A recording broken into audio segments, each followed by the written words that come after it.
And we're back with a question and answer session with Griffin Gaming RPG, Nightcop, and Axis0096. You can join us live on twitch.tv/theastropub, youtube.com/ the At the Captain's Table podcast. If you can join us live for our After Dark sections, where we take the questions from the audience, from the chat, and answer them.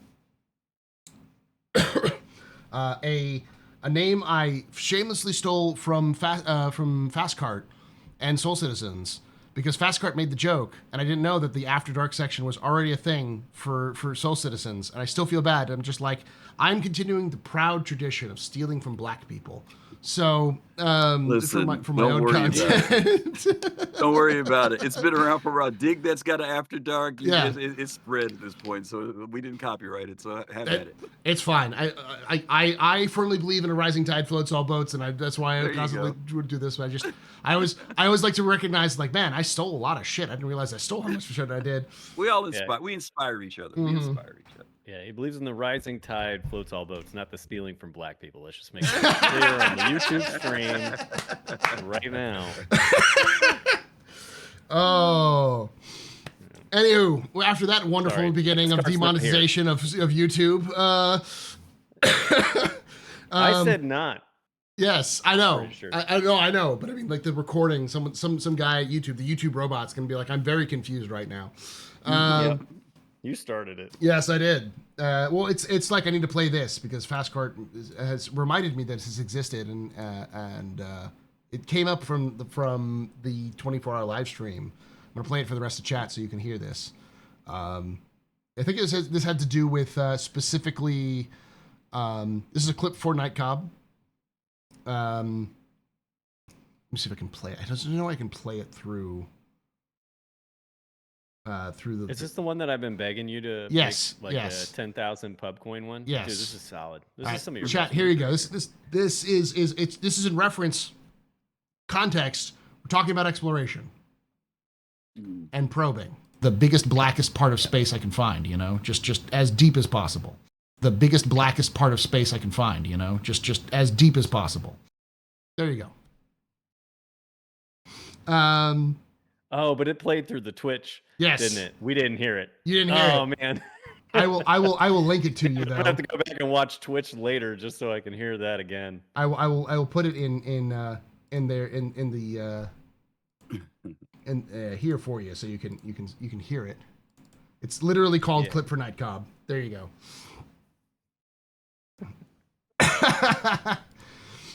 Oh, he obviously wasn't talking about me. No.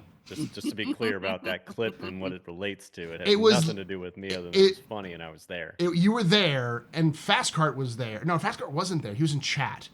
And we were talking about it because I said something about probing the black or something like that. And you were like, whoa, Paul, what are you talking about? And I was just like, I'm going to go full bore on this one because Fastcart's in chat. And if I don't, Fastcart's going to make the joke anyways. So I did it. And Fastcart's like, I got to clip this now. I got to clip this now. I did ask for somebody to clip it. Don't get me wrong. Because it was one of those things, like, he did it. And I was like, oh, man. We heard it and we are concerned and aroused. Thank you, Qual. Thank you. You guys think that's worth 10,000 pub coins? I think it's worth 10,000 pub coins to add it to the chat misbehave sound effects. That shit should live on. That is never going to be used against me in a court of law at some point. All right. In chat if you want that for 10,000. Make it 5K. All right, let's go to the questions. So the first question comes from Gin and Tonic, who asks, Night Cobb, hey Sailor, is your red sky morning or night? Morning. Morning. Okay. Yeah. So it's bad. Yeah. That was a Faro data center run that did not go as planned. So yeah, that was a morning one. We're talking about the background there, chat. This would didn't know. Yeah, it's Pyro 4. If I'm sure. Yeah, I don't know actually how many anymore. We can relate this to a topic. I don't know how many people go to Pyro anymore.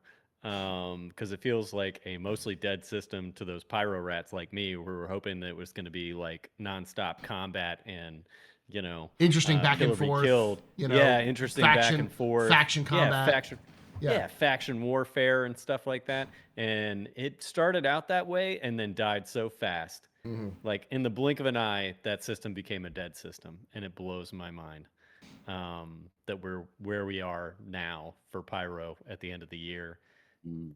There's a question on unrealized. There's a question on that, but I'm going to save that for because I do have a theory on that one. Fair enough. And it has to do with how long Pyro took to bake, how long it took to them to release it, and one of the reasons why they're releasing Nyx the way they are now. It's because of how dead Pyro is. Zedors asks, question, if CIG sells the battlecruiser concept ship, who would it be for? And what is your best guess on the loaner ship? I think, are you asking like who would make the battlecruiser? Because the answer for who would it be for is people with more money than sense. But that's just Star Citizen as a whole. People that have not realized VR is the right way to spend your money on Star Citizen right now. That's who it's for. The smartest people in Star Citizen are the people who bought a $35 starter pack back in the Kickstarter and then left and are going to come back with an GTX or a 5090. 9800 X3D, 7 gigabytes of SSD and or some terabytes of SSD and like 96 gigabytes of RAM, and are like, cool, game's out. I'm gonna put my VR headset and enjoy it, with my Aurora. Yeah. So like Paul said, the smart people are the ones that bought a $45 or $35 starter pack and then maybe spend an exorbitant amount of money on other tech like joysticks and stuff. Yeah. Anyway. But I'm going to take this as, because if Zedorez is asking, is who do you think would be making the battle cruiser, and what was our loanership be? Because I can tell you the loanership is easy. That's going to be a Javelin, probably an Idris initially, because it's out. Can't give us a loanership that's not out yet. Not out yet, yeah. I doubt it'll come out until after the Javelin's released. So yeah. I've always said RSI. You think it's RSI? I think Anvil, only because it's their time. And Nightcop will like this. Did I say this earlier? I don't think I did when we were talking about movies with you and Griff and I. But I have a strange feeling that we're going to get an Anvil ship and it's going to be the Sulaco. The battlecruiser is just going to be the Sulaco. Yeah. Mm-hmm. We did talk about that. Because it's also the Pillar of Autumn is bases off of that. So it's a super iconic sort of profile that you could easily do. So I watched, on the battlecruiser topic, I mentioned I rewatched CitizenCon, but I also rewatched the Squadron 42, like the first 45-minute demo. Yeah. And that fleet battle, there's like a Bengal variant, which replaces a lot of it's like shorter and it's got more like battleship style cannons, like four cannon things on the top of it. And then there's another ship that you can kind of see in the background that's kind of got it's like the Bengal fused with a Perseus almost in terms of design language.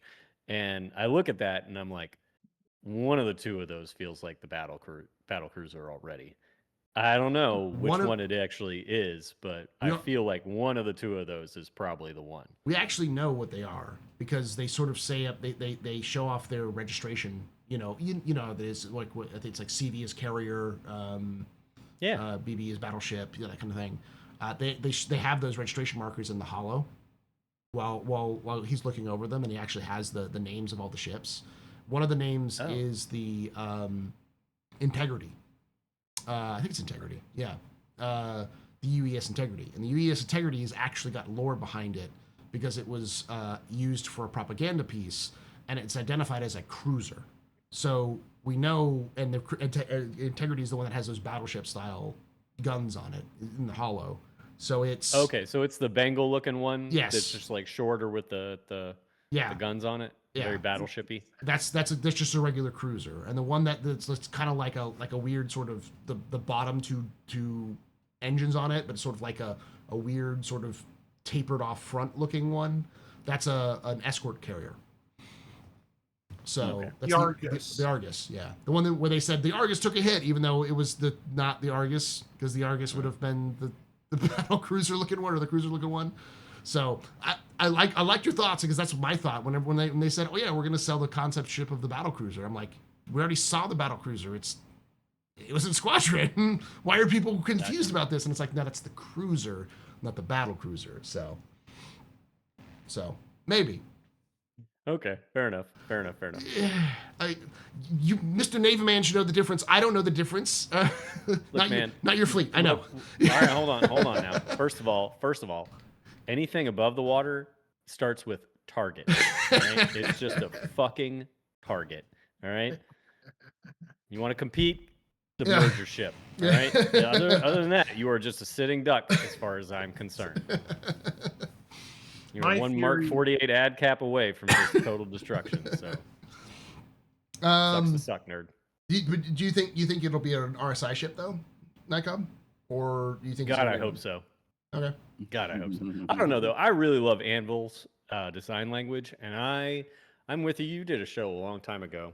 I don't know if it was Info Runners or not, where you were talking about it, but I really would love the idea of Anvil getting into the game for one of the fleet capital ships, because God, that aliens, design language, like you mentioned, the Sulaco, and the way the dropships kind of really harken back to the dropship from Aliens and stuff like that. That design language is so gorgeous, so brutal, militaristic, but yet at the same time functional. I want it. I want more of it. Yeah, it's like a drug. Could you imagine a battle cruiser, an Anvil battle cruiser that has 3 slots for a Valkyrie, a Paladin, and what is the last one? The Asgard. Just so you could have one of each of the types of drop ships that they have. That's just slung out the bottom. You can just drop them. Metaphorically, I'm buying what you're selling. Yes. Because again, buy VR. Don't buy ships, guys. Yeah. But so when it comes out, just somebody else will be stupid about it and buy it, and you can just ride around in it. Don't worry about it. Or it'll be a ridiculous Wicklow recipe that we can all grind and we can share together. Dread. One of the two. So. But I like where your head is at. Yeah, I like where your head is at. Don't mistake me. I'm just saying, Chris Roberts is a massive Aliens fan, and I do not believe that Chris Roberts would not jump at a chance to put the Sulaco in Star Citizen as a ship. I would suggest he talk to Ridley Scott. Well, it's not going to be the Sulaco. They ain't it's going talking to be Lucasfilm, and they're ripping those guys off. Yeah, they're inspired by the Sulaco. I wouldn't imagine that the mood board for that ship is going to have the Pillar of Autumn, the Sulaco, and like a Republic, like Star Destroyer. Like it's going to have some other elements in there, but it's going to be the Sulaco. It's just going to be an Anvil version of the Sulaco, so it's going to have some wings and a nice little circle at the back. Kind of thing. Griff, what do you think? What do you think is going to be making the battle cruiser? I don't know. Because RSI has got what the Javelin, is that right? Or no, the Aegis Javelin. Aegis is Javelin, right? Yeah. Aegis. Yeah. RSI's got the Polaris. What's the other thing? The Polaris and the Bengal. And they've got the Bengal, and they've got So Anvil, I've always wanted the Anvil cap thing, right? It was the one thing that we haven't had. So as far as I'm concerned, it'd be a little odd, but at the same time, it'd be great to see that, because Anvil lovers have been wanting a capital ship. And what's the biggest thing? They got the Liberator, maybe? Yeah. Is that the biggest thing they've got? Yeah, next to the Carrack. I think the Carrack is slightly bigger, but it's the Carrack slightly bigger? But it's not a capital. Yeah, but I mean, as far as a capital class, something for battle, I would love to see Anvil get it personally. Stretching on that, Griff, though, I could see a larger version of the Liberator as a capital. Because Anvil, okay, hear me out. Most of Anvil's ships are ship-based fighters. Yeah. Pretty much. They have no carrier support ship. No, there's nothing that actually carries them, which is why I was saying like an Anvil battle cruiser with berths for basically a Paladin, a Valkyrie, and an Asgard would be an amazing combo. I mean, people would buy that off the shelf immediately. You know. Yeah. Technically, the Sulaco was an assault ship. I think is what it was. It wasn't like a combat ship, but yeah, same idea. All right, Chimpasta asks the next question. It seems like CIG communication issues came up every time. Do you feel CIG keeps missing the mark, and why does CIG not reach out to the OG backer streamers to get temperature on the community?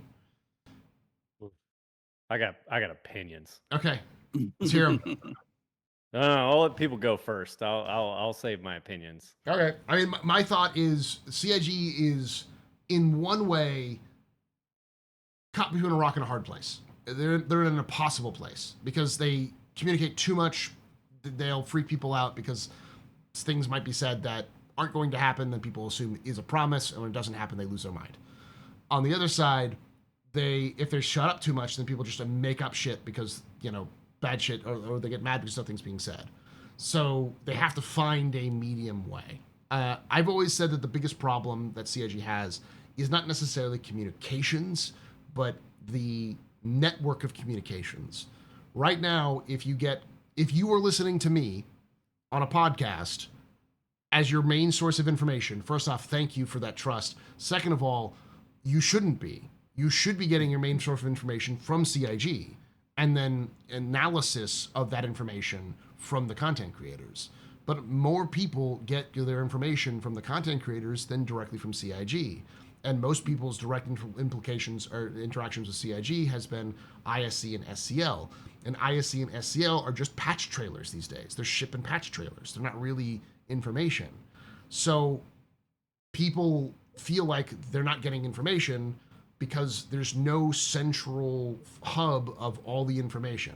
Like, for instance, there was a great release recently of like how they're going to do trade in these what they're calling brackets, where the idea is that like they're going to bracket out certain materials so it's more efficient if you have smaller ships for certain things versus larger ships, to try to make the trade be the more engaging for trading for commercial players.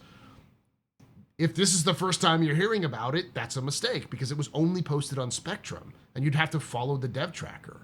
Something like that should have gotten a summary in post by a community manager on a place where you can just go to see all of that information. They sort of started trying to do that with the launcher, but there's really, and like the comms link area is kind of messy. They need to have some sort of place where you can get all of the information that's released by them in a central hub that makes it easier for people just to be able to click on it. The problem is that requires money because you have to hire somebody to do that, to take all that information and put it into something, or organization, which is also time and money, plus probably somebody to design that site or that portion of the website or all that kind of stuff. I think that's the biggest problem with communication. It's not necessarily that they don't communicate enough or that they communicate too much. It's that the flow of information isn't going to the people it needs to be. It's a relay error, I guess. It's just they're just sort of like spilling the information out, and if you get that information, it's a complete chance based off of who you follow and what you how you follow the project. So if you don't follow the project closely, you might hear, oh, engineering's coming out at this point, and then it doesn't come out, and you go, why the hell is engineering not coming out? There's no like place they can just go to refer to for all that information, because ISC is not going to always talk about everyone's particular like personal project that they really are interested in. So you need to have some sort of collective repository of all that information. Players have tried to do that in the past, and it's worked okay, but it should be the player's responsibility. It's CIG's responsibility if they want to make sure that people feel like they're being communicated with. That was my TED Talk. Thank you for coming to my tomato talk. All right, you're gonna get one from me in a little bit, so don't worry about it. What do you think, Griffin? Do you think CIG is like how are they missing the marker when it comes to communications? Because like every year it comes up that CIG's like falling down on the communications. Yeah, I mean, we've always said that they could do better. Mhm. And I agree with you 100%. I mean, when you put it in that perspective, it's great that you have a community of people that are that enthusiastic about the game, that they'll spend literally hundreds of hours creating their own content behind CIG's thousands of hours of content. Um, it's kind of a I don't know, oxymoron's not the word I'm looking for. In comparison to other game companies, they put out a tremendous amount of information. Um, Even their roadmap in comparison to not even the old map, but even the current roadmap puts out a tremendous amount of information that a lot of people just don't get a chance to see. Mhm. And so that we've talked about this whole transparency thing being both their blessing and their curse. The transparency keeps us interested, but it is often for some people never enough, no matter how much information they put out. And don't get me wrong, I'm not expecting them to share everything. But the things that are important to gamers, quite often they feel that CIG is not always forthcoming. I'm thinking back. Remember when we were doing that transition from what was it was socks to what was it called? It's entity streaming. No, it wasn't entity streaming. It was socks something, and then it became server meshing, Yeah. whatever. And remember they had that whole year where Are we you talking thought they about were doing object something, and then container they streaming? yeah, I remember they had that whole year we thought they were working on Oh, something. Then at the end of the year, they were like, "Oh yeah, we threw that out and we did yeah. this." It's like, "Whoa, Oh, where did that come Cache. You're talking from?" about iCache. Yeah, the iCache. Yeah, the iCache. Yeah. replacement Yeah, of iCache. remember? Yeah, yeah. Yeah. And to your point, Nakab, it's like that kid gloves thing. It's like we understand you're trying to work out some new tech, so just tell us that. Our feelings aren't going to get hurt if something fails. Let us know it didn't work, and we're working on something else. It wasn't until after the fact that we found that out. And whether that's because they thought that people would lose faith in the project or think that they don't know what they're doing. I don't know. I've tried to have these conversations with people as a former business owner, or several businesses, in fact. I've told people businesses don't get it right all the time. No. They make bad decisions. Sometimes they think that they're making the right decision. One of the things I appreciate, I think I shared this at the that one thing that they did recently, the ISC or SCL, where what's the guy's name on the ship team when he was talking about Concur. the development of the Polaris, and he said that he wanted to go this certain direction with it, and he thought that that was going to be a good direction to go, and Oh, then later on he said, yeah. "Nope, it wasn't." And now we've learned some Yeah, things and yeah, we're yeah. flipping. I mean, I thought that was good. I mean, I because everybody else was coming up with all types of reasons why the Polaris looked the way it did, right? And then Yeah. we Ben find out, Yeah, yeah. Curtis. no, it's because this guy Yeah, yeah, actually yeah. planned for it to look that way. Ben Ben It's like, oh, okay, Ben Yeah, I Curtis think had an the artistic signage. He vision. was talking about the signage. Yeah. Yeah, he was talking about yeah, the signage. He was like, I didn't yeah, think you guys would like the signage. I wanted to keep it more like, one Simple. way. And then we do the Perseus and we put a bunch of signage in it and you guys love it. And you ask why it's not there. And it's because of me. exactly, I made a exactly. decision. I Yeah, Yeah. overruled everybody on that one. yeah, yeah, but at least Yeah, we had a reason, and so that yeah, communication is fine. I'm fine with that. It's when it's that vague stuff that you just don't know why. It freaks people out, and it's Mhm. sometimes we just wanna hear a little something. It doesn't have to be the whole story, but just let us know that there was some method to the madness, if that makes any sense, and Yeah. I think we can deal with And that. adding Well on to that real quickly, I do think that it's definitely a it's a I think CIG would go along for a way for CIG to say, hey, that idea we talked about, that's not working. We're working on something to replace it, but just know that's not the case anymore. We're redirecting to something else. I think they're so scared about telling people when something goes wrong and that if they don't have a solution, that they sort of forget that most of us are in our 20s to 60s. We're adults. We can handle some bad news, and we've been gaming for a long time. We understand this is not an easy process, and if you give us that update, being like, "Hey, just a heads up, that thing's not happening anymore. Don't worry about it. We're working on something new. We'll let you know when it comes up new." That helps out a lot because a lot of people it sets expectations for people. Go, "Oh, okay, so it's probably going to take a little longer than we thought. It's all right." Versus the people getting hyped for something and then that hype turning into spite over time. So, Ooh, I'm gonna jump in there if you don't mind. mhm. So here's my thing, and this is a twofold problem in my opinion. It's a community problem, and it's a how they can. You said it's a how they get the communications out, and I don't disagree with you. But my other problem with the few ISCs and SCLs that we got this year, it's how they control the communications. This is what's killing me. Um, I'm gonna blame Jared a little bit here. I love Jared, but I'm gonna blame him a little bit. One, Jared and the rest of CIG have to stop listening to the loudest portions of chat because community, for the most part, no offense, guys, we don't know the right questions to ask in a public setting. Yeah. And Jared needs to stop allowing himself to get one guide in Twitch chat. For the love of fuck, man. Yeah. Stop reading it. You should come in with well thought out, researched questions for your own developers. Because this is what I'm tired of seeing. And this is kind of like feels like the weird control that they have on communications. It's like you ask your developers like the when questions, or you ask them the surface level, like, why doesn't, the alpha wolf have like, better, or why did we get rid of the fin? Like nobody gives a shit. What we really need are like the hardcore questions of like, how are you going to refactor the ships for shield emitters? Like, what is the timeline for that? Yeah. How is that going to affect like gameplay?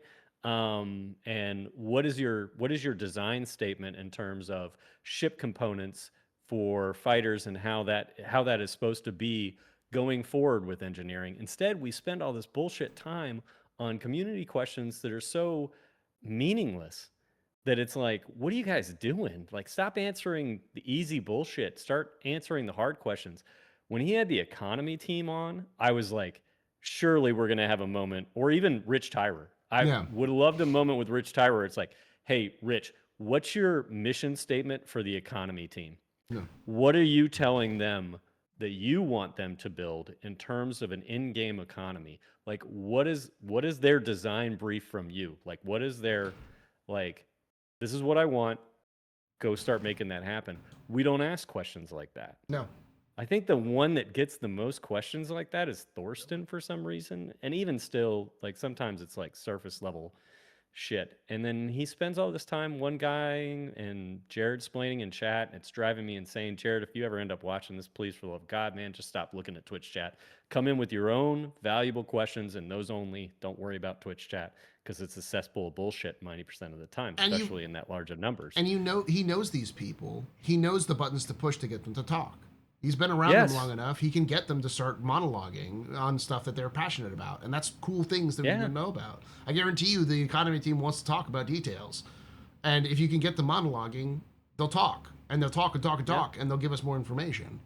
I was going to say another thing that's like a good example of that is the only time we've ever had any information about Reputation is with the lore team. The narrative team isn't in charge of Reputation. That's the like gameplay team, possibly the mission design team. Why are the lore team the ones who are actually talking about Reputation? That's not a lore question as far as I'm concerned. That's a gameplay issue. But that gameplay team doesn't get to talk about that. So it's like, why are we doing that? Yeah. Sorry. Anyway, that was my big soapbox rant for the most part. I'll just add, I'm hoping next year, like I really want them to focus on design intent and how they intend to meet that design intent in terms of if you're going to give us content in the forms of ISC and SEL, please, please, please, please, please. I don't care if the way you want to integrate a feature or whatever changes, and you're worried about us and how we'll react to, just like you said, Paul. Oh, well, we had this idea, but technically it just doesn't work. That's cool. Give us your design intent and tell us how you want to attempt to try and get there. And then give us your okay, but if that doesn't work, this is what we're thinking. And that way you can kind of handle us, I think, a little bit better. Instead, what you do is you throw things out like, here's item tier 0, and here's where we want to go. And then you don't touch it for 7 months. And then it's one of those things like, I can almost feel it. It's like, ooh, does it work technically? Or is it we're just not working on it technically? Or what have you guys done? Do you not want to give us the full design intent? Or does the design intent change? I don't know. And you leave us in the vacuum of just, I guess we'll figure it out. And then you'll hit us later. And I don't know, it feels like the kid gloves approach. So that's where the community struggles with the communication. That's also where your problem with the whole like, hey, we're changing missiles and everyone loses their mind. CIG knew they were going to change missiles probably 6 months before they said that statement. If they had said, we're going to change missiles in the next 6 months, people would lose their mind and then they would get used to it and move on, because it's a matter of just change is scary. No one likes change. So but you kind of have to like push the button, you know. Fucking perfect example, by the way, in Twitch chat of like just like I would love a design intent. Give us an updated design intent. Bounty hunting 2.0. What the fuck happened, guys? I think it's probably a technical hurdle they hit at some point in time, and they just, they don't want to communicate. Like, yeah, that design intent's no longer going to work. We got to figure that out. And it was one of those things. Like, there's so many questions around. Yeah, so if I'm a bounty and I get captured by somebody, do I sit in a cryopod until they deliver me to the station? Like, what's the design intent, guys? Like, what is the gameplay system you're building to keep me engaged in the game? Is it a choice? Is it a what? What is your intent? And yeah, got it. You might technical hurdles might exist in the way of that intent, but like at least let me know what you're trying to do and how you think you might solve the problem. Like that's, I don't know. Perfect. Thank you, Eparchy. Yeah. All right. Nailed it. Axis. I'm curious about that one too. I'll ask you the same question, but we got to get through because I know you got places to go, so you may have to dip out early. So, what do you think?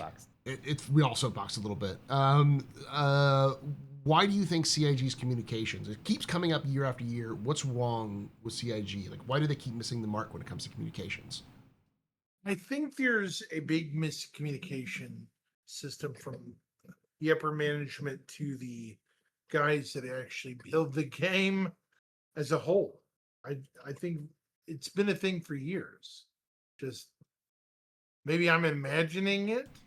So you think the communication is more, there's a loss between what the upper management decides and what the average like line employee is doing in the game, and that as a result transmits to us not knowing what's going on? Sorry, I had to hang up.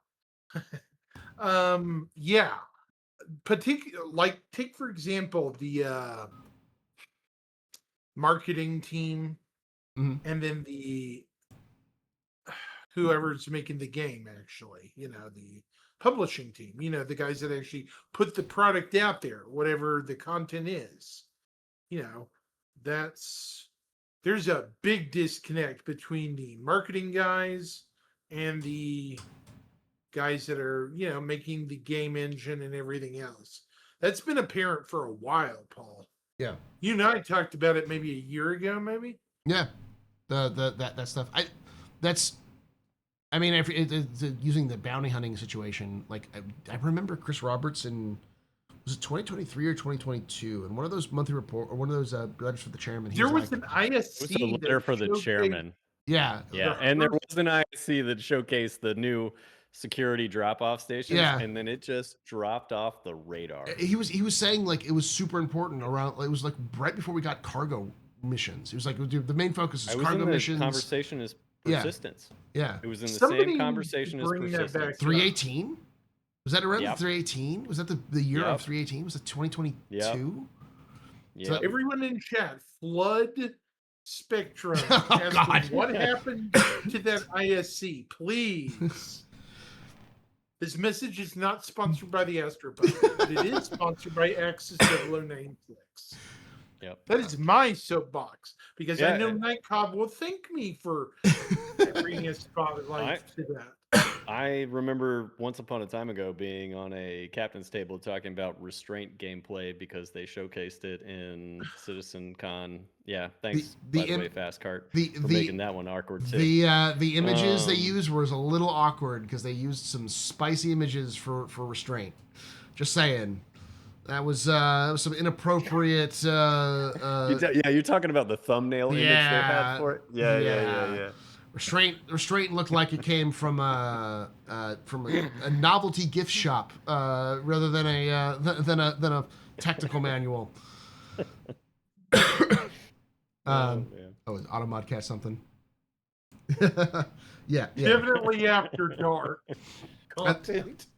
All right. We got some more questions to go quickly. I can answer this question real quickly. Shimpasta says, why does Reputation not have a sliding negative scale? I have a feeling that the reason why we don't see a negative scale sliding where it goes like you negative and you immediately shoot on sight is because they don't have the consequences that they'd want to. Like, in a typical negative sliding scale, it would just be the inverse of the positive sliding scale. So as you do more things, you get more money for each mission, you get more missions that give you more money, and so on and so forth. The inverse of that would simply be you start having to pay more at the locations those factions control, eventually locking out of some systems, like you can't repair or you can't rearm, you can only like dock. Docking fees, for instance, might go up, or just straight up refusal to land, so you won't be able to get a berth, and then eventually shoot you. But they don't have any of those systems in place. So everything that They would tried make, though. they did. They had some Yeah, and this is tactics. another kid gloves conversation, man. Remember, and it's just poor implementation, but they heard us wrong. Mm-hmm. It's just like you talked about earlier with the flight blades. They were like, "Oh, you guys hate the flight blades." It's like, no, no, no, no. We hate that you sold those on the pledge store. We don't dislike the idea of flight blades, and they abandoned flight blades and the idea of them. And it was just the same way when oh shit, what it was when cargo gameplay got physicalized and or no cargo missions. Cargo missions. Cargo missions were the first time it was like, "Ooh, did you just get negative rep because you failed a contract? Well, then you can't do cargo missions anymore."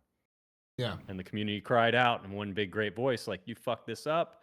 I fucked up, a bug cost me one cargo mission and the rep to be able to get those cargo missions. How dare you give me negative rep?" And or at least that's how they took it. And they were like, "Oh, well, let's get rid of that negative rep consequence thing."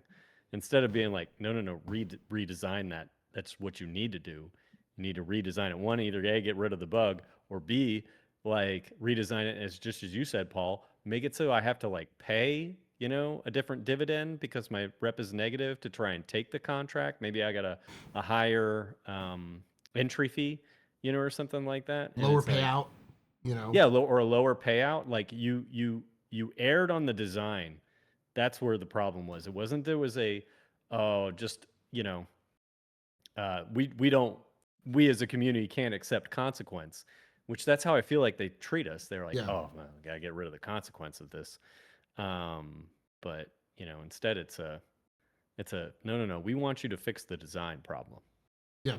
and they just don't Somebody listen to in that part. chat talking about consequences to add to Unite Comp. You know how we all have the prison edition we had that felt like a one-off Klesher? Yeah, for Kleischer. Yeah. Are you talking about like the way to get out?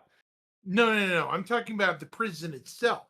Now that we have 3 solar systems, it's kind of weird how they explain your body teleporting. If you do a crime in, say, well, it would make more sense if you did a crime, say, in Pyro, the controlling faction would be a prison or work camp, I guess would be the term, would be working for the gang in control of Pyro, like God, who's a Xenothreat. You basically be forced to do work for them. You know what I mean? Yeah. There needs to be some other consequences other than in some of those places, like an actual consequence for choosing a side. That might work. I think the consequence is just you just die. Like you just get ambushed and killed. You know. Let's see. Yeah, Obviously, we'll have I some sort of lockup. Oh yeah, but I mean, like, I could see Levski because they're a bunch of hippies doing something like a work release situation where they're like, oh yeah, you go pick up trash for like 30 minutes, Whereas like in Pyro, it's if you piss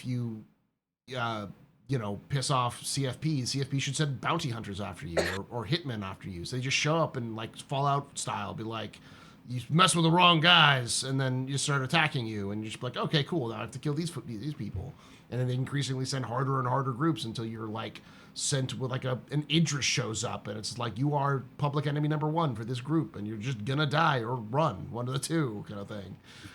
I mean, you were just talking about consequences. I'm just saying that adds to the consequence system and also further expands the background realism of the game. Yeah. So it's twofold. All right. Move quickly because I want to make sure we get through some of this. This is sort of a connection. How do you have a dystopian setting like the UEE that has corporations like Hurston, but no player can suffer negative consequences for their actions? Reputation has to have bad things happen to you through your choices. I think we talked about this a little bit even during the regular session. We talked about how reputation. It feels like what we're lacking. I think Griffin said this best: is that it feels like it's a lack of technology rather than a lack of will.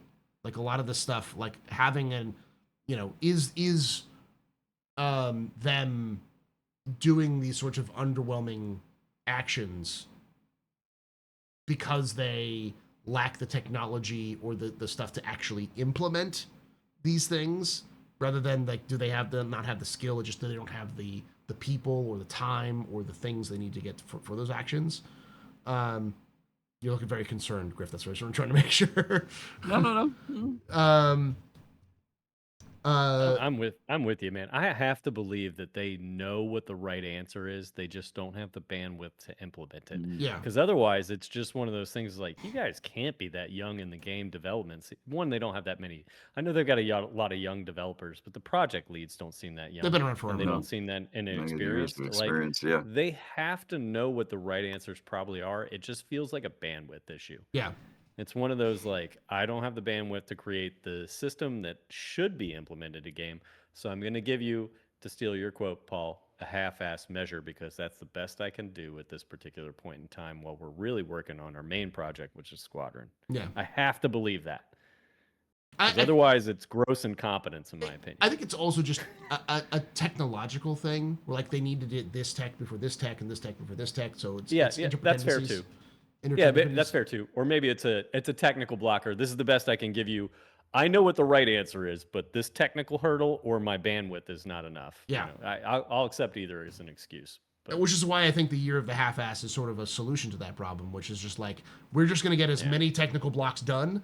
I don't care if it's actually detailed. We're just going to do it, and we're going to get it down there so we don't have any more technical blocks, so we can let the gameplay team actually develop gameplay, because they have as many of those blocks in place, those foundations in place, so that we can do all of the stuff we want to do. Like the tactical fleet ops seems like, especially the way they were talking about it, seems like the culmination of them trying to get as many features as possible in for the gear for next year, sort of thing. Next question comes from 89 Dig Dug, who asks, what kind of negative consequences do you believe there should be for being bad? I went over this a little bit, but does anybody have any other things other than, like, say, fees and fines, or like lack of access to certain goods and services? no, nailed it with all three of those. Yeah.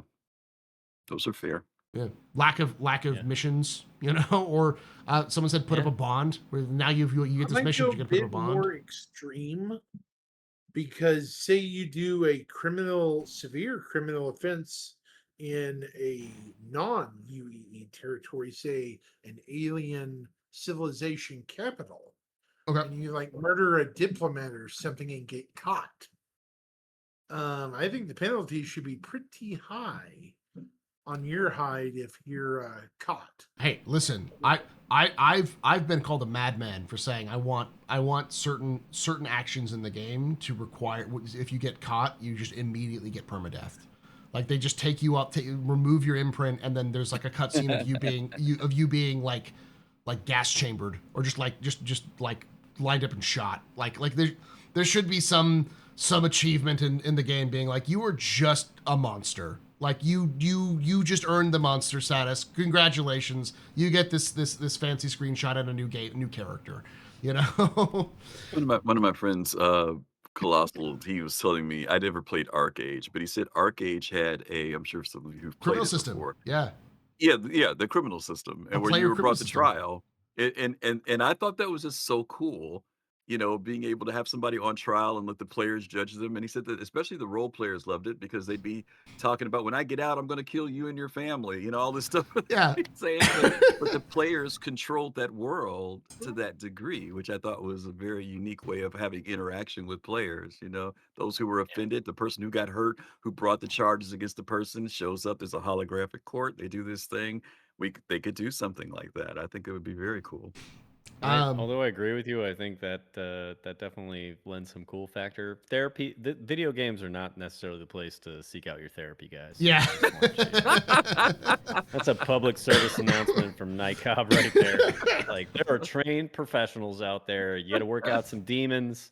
Maybe don't do it here. Well, Maybe do it in the office of a professional. I think You know. I think the idea of having capital punishment for players for certain actions is unique enough to be kind of an interesting thing, but also enough of a punishment where someone's like, maybe I shouldn't just start shooting children in this area because I have an impulse control problem and I'm a gamer with a capital G, you know, so like that sort of thing. Because if there are no consequences, this is one of the problems of having no consequences. If there's no consequences, then people will do whatever they want, and that's sort of the whole point of having those consequences with reputation, is that it can force you to behave in a way that is good for the faction you're part of, and thus forcing you to play the game in a way that the developers had in mind, without forcing you to do so in a way like you can still do it. There's just consequences for the actions. You can go around and kill every person you see, no matter what, but the end result is you getting a permadeath and having to restart over.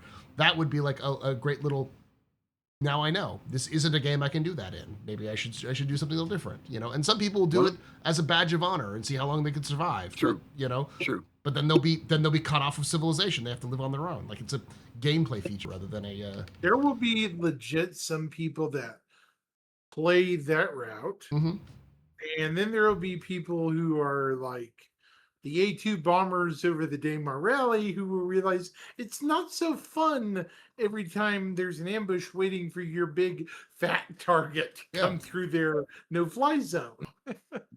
One of the things in a game Mortal Online 2 that I really like about that game is their security forces in towns. If you violate any of the rules in there, it's kind of like being an Elite Dangerous when you fly into a station and you get the one shot.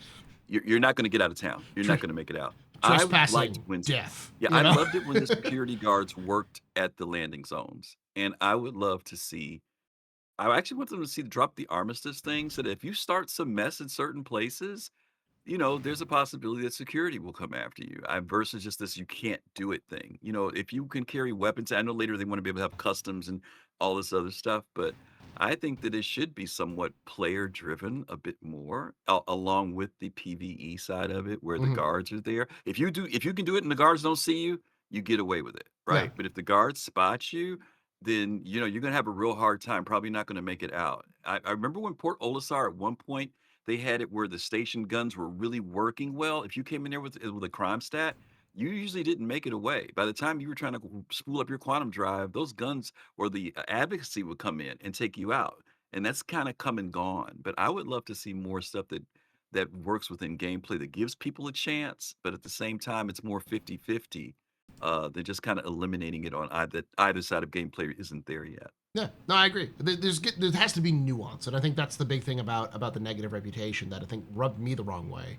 is that the fact that they're just removing negative reputation, it feels like they're removing nuance. They're removing the whole a whole story, a whole thing that the people want to do. Like I would love to have. I've said this before, but I'd love to have a moment where I go to meet up a friend in G-Lock. And we sit down and we're sitting down in a G-Lock bar just to like grab something to drink to get some buffs or something like that. But we're waiting for our friends before we head out to there. And the friend shows up and goes, "Wait, I've got a bounty here." And then you have to run out of there before like the guards start chasing you down because they realize who's just walked through security or something like that. Those sorts of moments, the moments where a player has a bounty on you and you don't know it, but they have like a less than lethal weapon that they can carry through customs, and they chase you through the streets of Area 18 trying to knock you out and bring you in for a bounty hunting. That kind of thing is cool, but that requires consequences for your actions. You have your Greedo moment. You just have Greedo. Yeah, see who shoots first. Why did you fight Chris Baglito? The Hurston Gauntlet was fun. When you were like, oh, I got a CS and I respawned in Hurston, I'm gonna run and see if I don't get shot by the Hurston guards. You can run through, if you can make it through, yeah. All right, this is a question that we'll probably do a little bit more on, and then I'm gonna try to cut through the rest of these. pretty quickly. Hold on. I realize a lot of these. Paul, yeah. while you're digging through the questions, man, I'm gonna go ahead and snap on this one because what a great idea. Do you remember your pub crawls, man? Yeah. Now that they got VR in and stuff like that, Ooh. somebody petitioned in the chat for A VR would people. love it if this show was filmed in a bar in SC. Ooh. Yeah. And I was like, that's the damn. goal. That's the goal eventually. That was the goal eventually. Is to get Yeah, into the man, game. we're one step closer, in my opinion. Because I will tell you guys, in VR, Mm. it's a new experience going to any of the bars. G-Lock Bar in Area 18 is outrageous cool. Nice bar.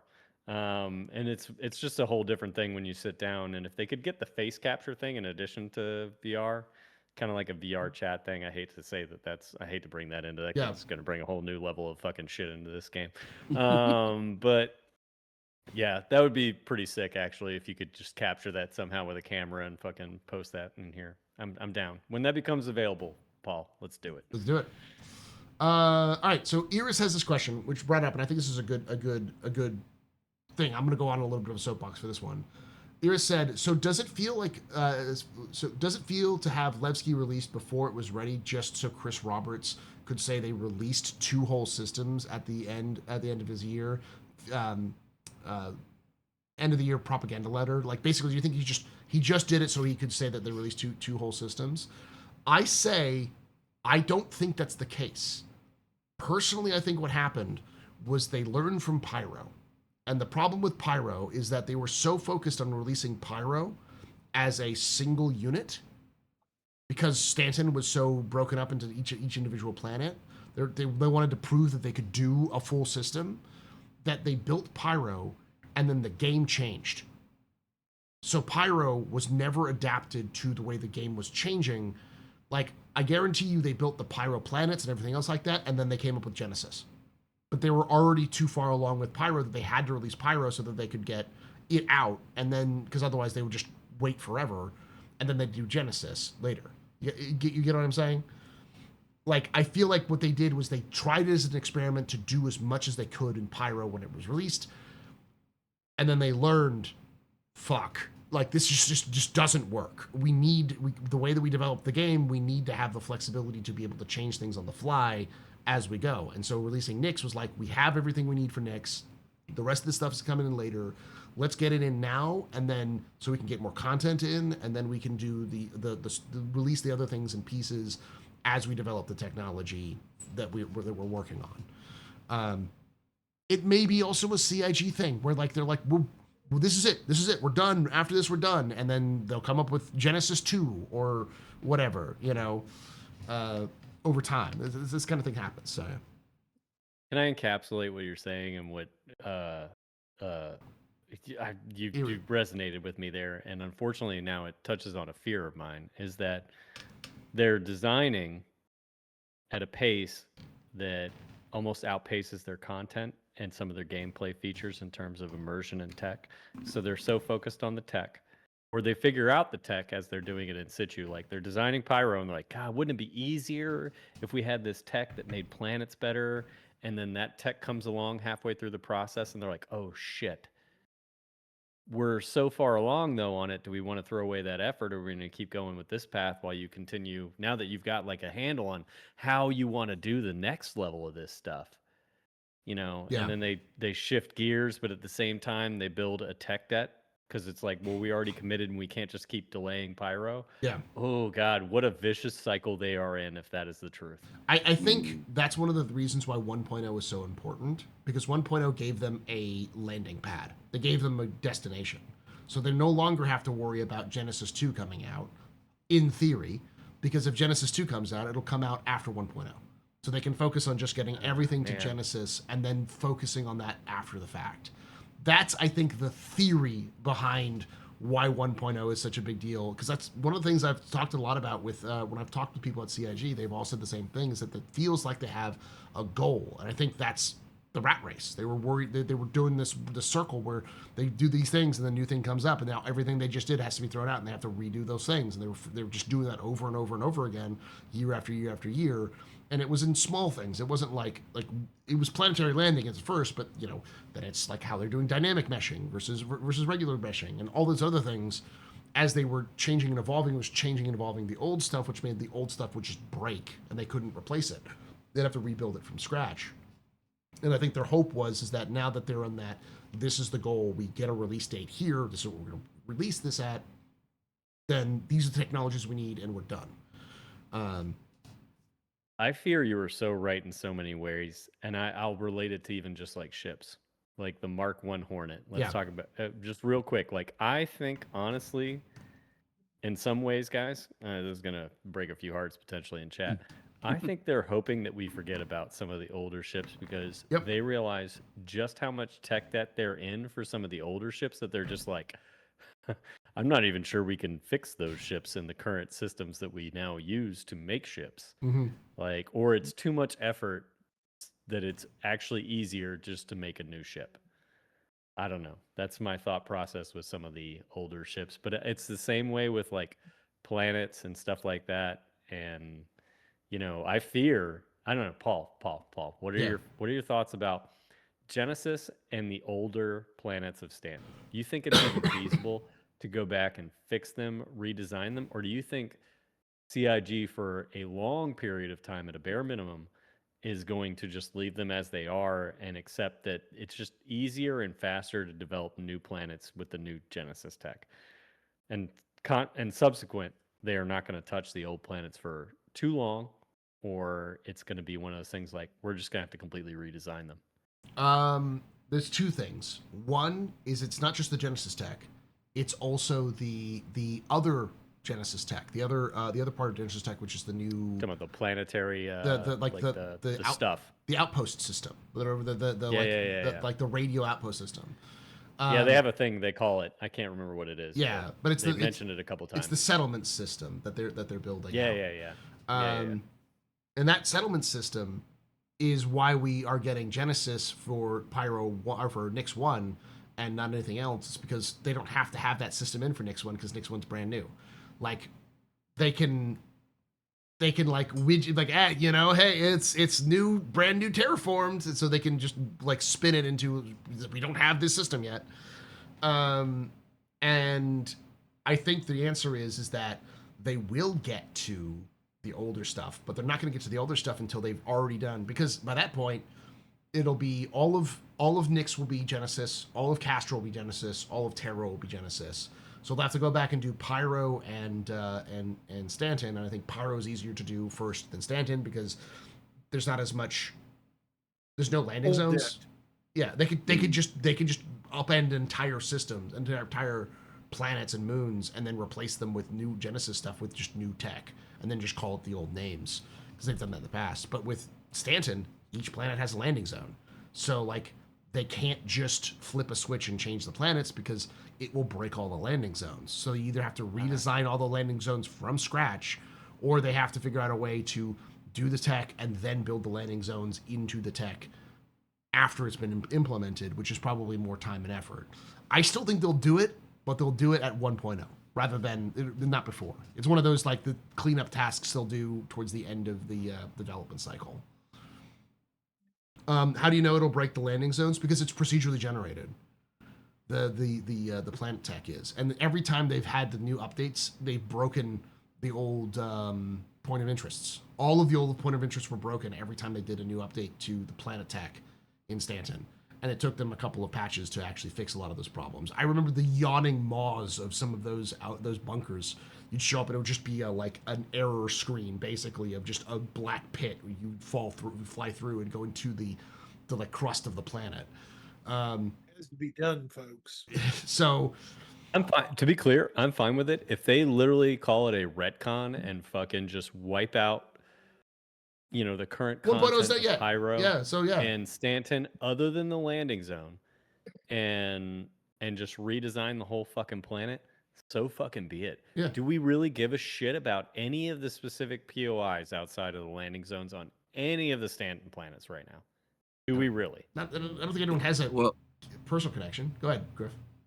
Is it a possibility that something like that happens for, I guess, 1.0? Yeah.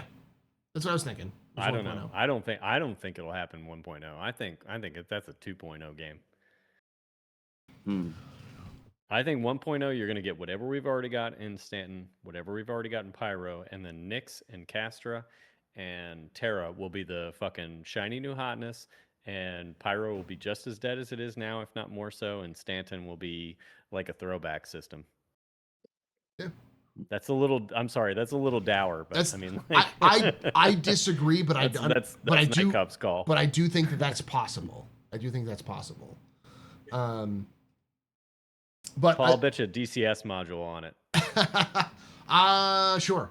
I'm already going to get you the Phantom, but Yeah. that's your next plane right there. If I lose on that one, you get a plane out of that, or a helicopter, whichever your choice. All right. So 89 Dig Dug asks, and this is a question for you, Nightcop, since you're more into VR.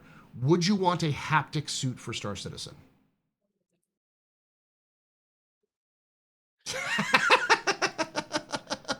Y'all. Oh, what? A haptic suit. They Haptic exist. suit. He's talking about. Yeah, they do exist. I will tell you guys. All right, so can I soapbox for a minute, Paul? So go for it. This is question All right, for I'll you. save more for this. You're gonna get the quick and dirty from me on the VR immersion level gameplay. One, haptic suit, wouldn't bother with it right now. That said, there's technology. There's haptic transducers, butt kicker. There's base shakers and stuff like that you can get right now for games like Star Citizen. Paul, you can use this shit with Mech Warrior, by the way. You want to feel what it's like to feel the long-range missiles, the LRMs or the SRMs, fucking launch out of your mech. That is an option, and they are about the cost, guys, of actually about half the cost of a Perseus right now. Yeah. If you want to get a butt kicker and stuff like that, I use one on my motion rig. I would argue, like, for immersion, there's two things you can get right now that will really, really change the way you experience games. One is VR. For games like, by the way, it's available for MechWarrior in some ways. You got to do some third-party stuff, but otherwise it works really well. But Star Citizen, DCS, other sim games that you guys are like, I can't more strongly recommend not only experiencing like what it's like to feel like you're sitting in your ships, but when you throw in things like butt kickers, haptic transducers, and stuff like that, which the technology's come so far, and you can just program it to be responsive to your sound systems and stuff like that. Man, talk about immersion levels in a bigger way. So I strongly recommend haptics, but I don't think a suit is where we are yet. In terms of Star Citizen experience. You can experience haptics, though, right now for Star Citizen. You want to feel the thrum of your engines and your lasers firing and stuff like that? That is totally an option, and you guys can have that. You can attach it to your chair, and it will vibrate the chair. You'll feel it in your butt. Shit. What? So, well, no, I'm just thinking of that quote that I just probably just generated another soundbite for you. I'm sorry, Paul. Fucking I didn't think about that. After dark. The moment I said it, I was like, CIG. That's not a sound clip that I want to perpetuate the internet. Fuck. So the other thing is that full body tracking VR is something that they said they want to do. Sylvan, I think, is the one who's doing it. He said he wants to do full body tracking. So, I did actually post the link to the butt kicker on the chat, so you can. I'm not trying to sell that, by the way. So just be clear, I'm not an internet shill. No, you just you use it, so you have experience with it. And I do use it. So it's basically it's basically hey, I use this, and you talked about haptics, and this is sort of what it is. So this is like an example of a haptic system. So yeah, more exists, so you're not limited. Oh, sorry. God. I know, chat. I'm just like, I'm stop reading chat. All right. J-Dog Homie asks me, Paul, I brought this up on Discord. Why can't we use the Vanduul ships like the Asperia versions? Because the Asperia versions are built specifically modified specifically for you to fly them, because Vanduul ships are semi organic.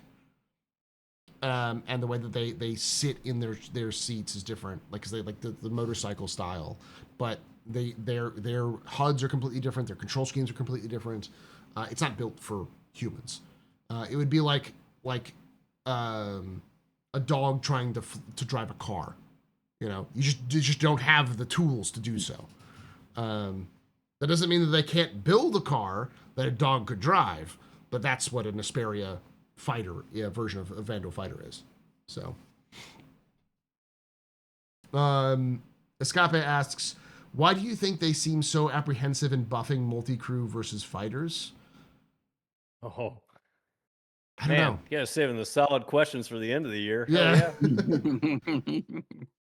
I mean, my answer is just because they don't have all the systems in yet, so they're I want to afraid hear of Griffin's answer. buffing.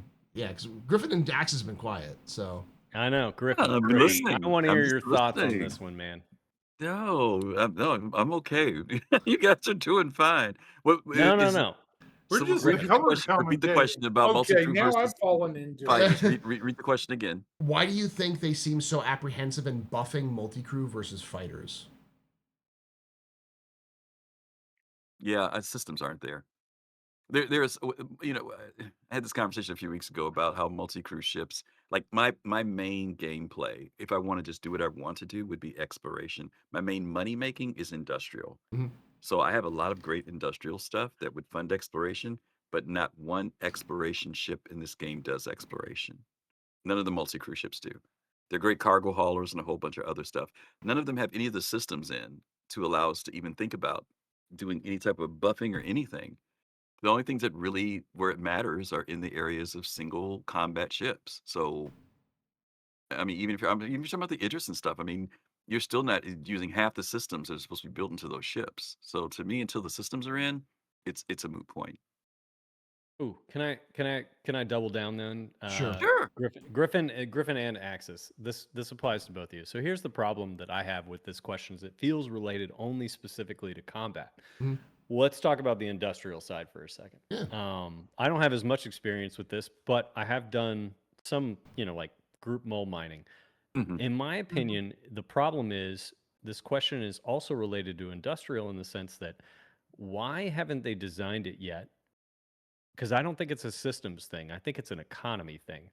Hmm. For the industrial player, why haven't they designed it yet to make it more what's the word enticing to multi-crew a mole as opposed to single player a prospector or a salvation or a vulture? Like Yeah. right now, the reclaimer, like why in the sorry, I'll try and Hmm. limit the cursing. Why in the hell Hmm. would you get in a reclaimer in terms of multi-crew right now, as opposed to single crewing or if you're doing multiplayer, or just having a bunch of vultures or salvations? Like, there's Hmm. no design incentive, in my opinion, for large multi-crew to be in one ship.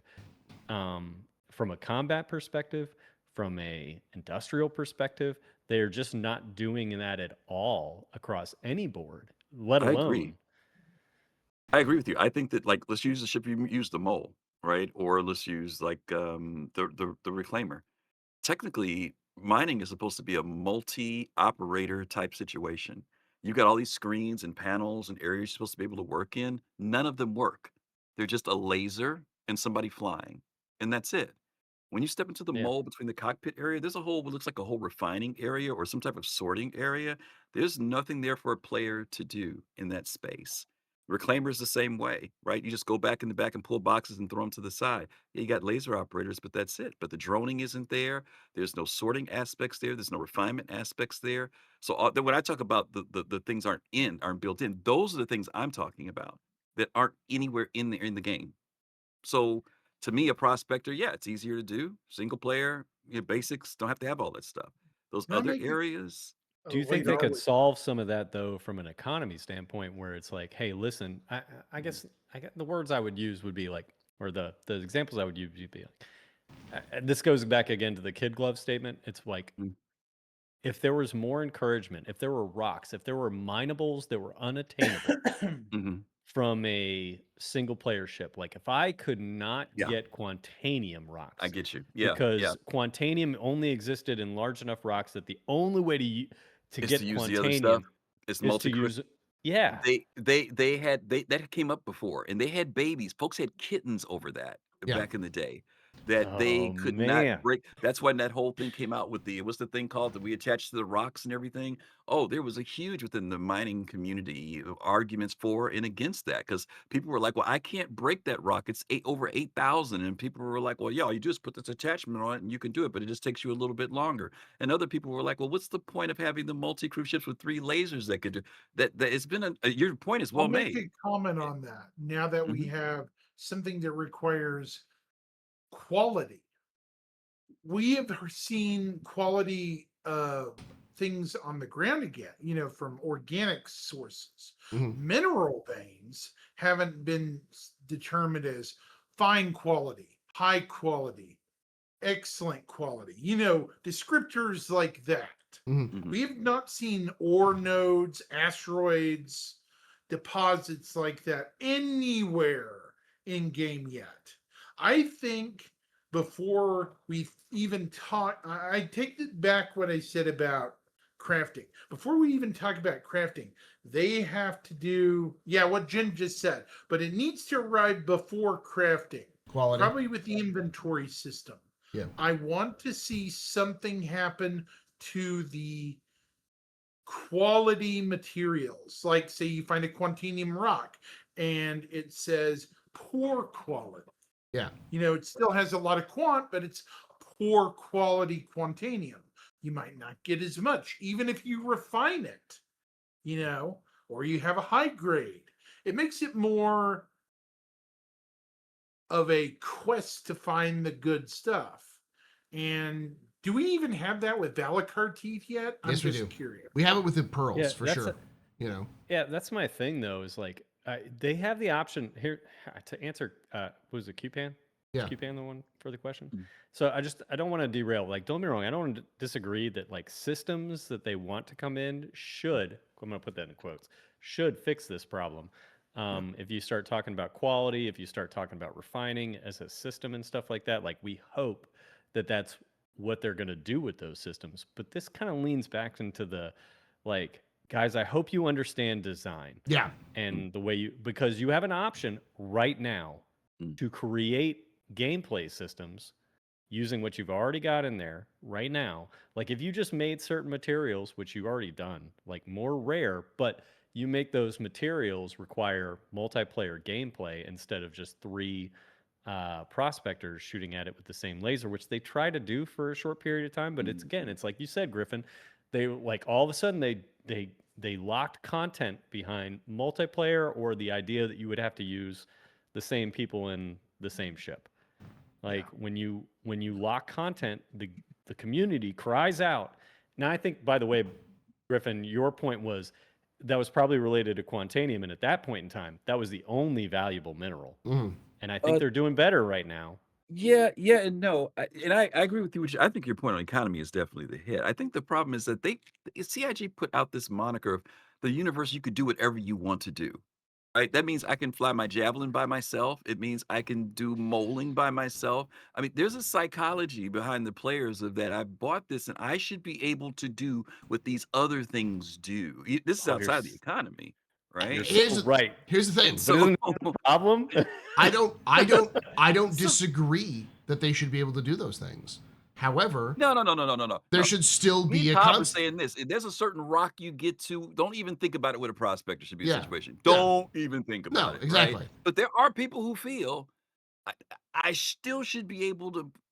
That thing's worth $1 billion. How come I can't crack it with my prospector? And if you put Gamers a are hard limit in there and say it's got to be a Orion or above, yeah, there'll be people hollering and screaming about it.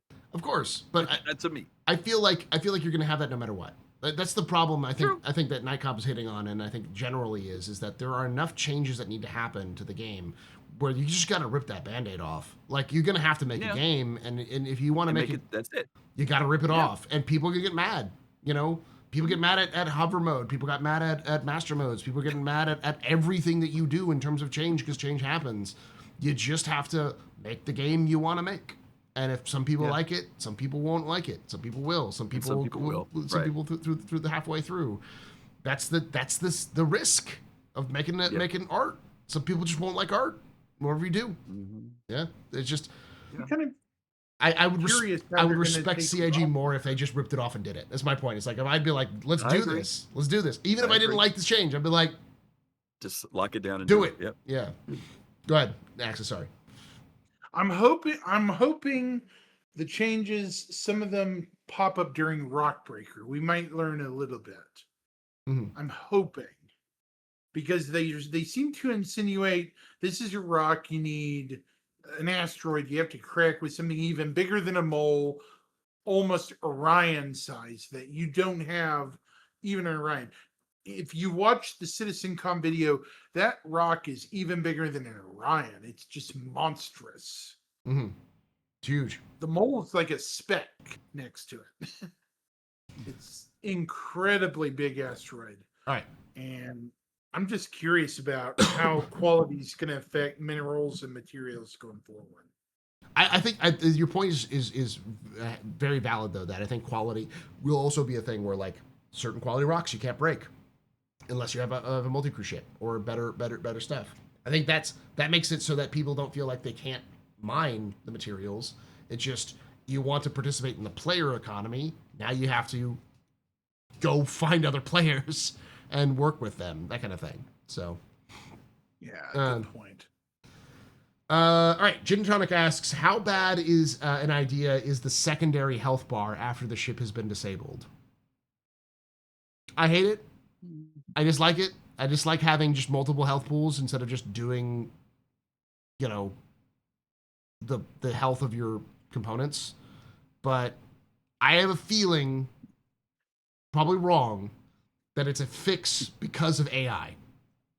Because AI, I totally agree. I don't think AI is smart enough to target your components yet, and so they'll just keep firing at you no matter what. And so it's not very fun if you get knocked out by an AI and you go back to fix your ship and they just come back and keep shooting you, and so you just keep getting into critical states and you can't get out because basically it becomes a death spiral loop where you can't leave. So at a certain point, you just need to die, kind of thing. And so because they won't target your power plants automatically, because that would also be way too dangerous, because they would just immediately snipe your power plant and you'd be dead. So it'd be impossible to beat them. They just haven't built out the AI, or they haven't introduced that AI system into the game yet, because they have it in the back end for like Squadron, but they don't have it for Star Citizen yet. We know they've been introducing new AI systems as well. So I feel like it's just a teething issue rather than it's a patch to the problem to fix later down the road. So players will just shoot you and explode anyway because it's safe for op security. That's true too. I don't like it, but basically that's, engineering is not what we wanted it to be. It's just sort of what we have now, but slightly extra. Just a chance in case you survive an operation, you can rebound and get back home rather than just being screwed. So, small quality of life improvement is what it is. I do want to get through some of these a little bit faster because I want to make sure. So we've still got a lot of questions, but not as many as I thought, because a lot of them were people, when we were talking about questions earlier about CIG taking questions, Jared taking questions, everyone was asking question. So it's like it was different. It's like, oh, there's a lot, but it was just all just commenting on it. Sorry. No, it wasn't you. It was them. It was just the conversation. Escapia asks, think we might get a matchmaker crew finder social tool by the time we see Fleet Ops mission? I hope so. Man, I hope so. I hope we have social tools in by the time we get the tactical Fleet Ops. Because that's going to be a nightmare without it. Without being able to set groups of people for specific tasks and be able to, like, filter out names, man, it's going to be a nightmare. Agreed. Well, we are They getting need a it. block button, so that's a plus. We already have it, which is nice. It's a good. Yeah, we have it. Steve the Dancer asks, do you feel the game is punished more for FPS to get weapons, armor, and ships? Or do you feel the game is pushed more for FPS to get weapons, armor, ships? What? He's asking, I think they're asking, do you feel like the game is pushing FPS content in terms of like how you progress in terms of weapons, content, like, weapons, ships, components, and stuff like that? because there's very little content related to Flight. flight combat. And, so, the example would be like, don't get me wrong, Hathor is kind of like a mixed bag, but like Lazarus is mostly FPS content to be able to get the worm related stuff. And then you got the ASD stuff, which is almost entirely FPS content. It is entirely FPS content. So, yeah. So, there is this like, I don't want to call it disturbing, but there is this seemingly obvious focus that they want you to do the FPS content in order to gain progression in the limited systems that they have, that is Wicklow and all that kind of stuff. That's what I feel. I feel like they're right in that regard. Yeah. But it does look like maybe that's a return to form with the tactical Fleet ops. strike thing. Yeah. Yeah, fleet ops. I think a lot of us expected, okay, you're bringing the Vandal content in. Well, actually, I'll give them credit. Vandal Tech Smugglers introduces a lot of space combat. I would say a good mix of space and FPS content there, because it forces you back outside in terms of the space combat content. So it seems like they started to shift their focus a little bit back in that direction. But I don't know. How does grinding space ace pilot helms feel to you guys right now? Yeah, it feels like bashing your face against a wall. But I mean, that's but the thing is that I think it's just, we've been talking about this before. It's just a lack of tech. They just didn't have the tech. Like, one of the big things they've been adding is like the flight changes that they've been working on in the background. Plus, they're going to add, like, with engineering, and then they're going to add that changes to quantum, and all these sorts of things are going to change. I think they've been wanting to not quite pull the trigger on that because they've been waiting for those changes to come in so that they could start developing missions around it. Like I said, half-assed Citizen. Like, they need to get all this stuff in so that they can actually use the content, the stuff they have in the background, even if those features don't feel like they're super fleshed out and well incorporated, because they just need to be there so that they can get Vandal Fleet Ops or something else in. So, all right. See, the answer also asks, when do you think armor will get damaged, repaired, and replaced? We know that answer, right? It's item 1.0. Yeah.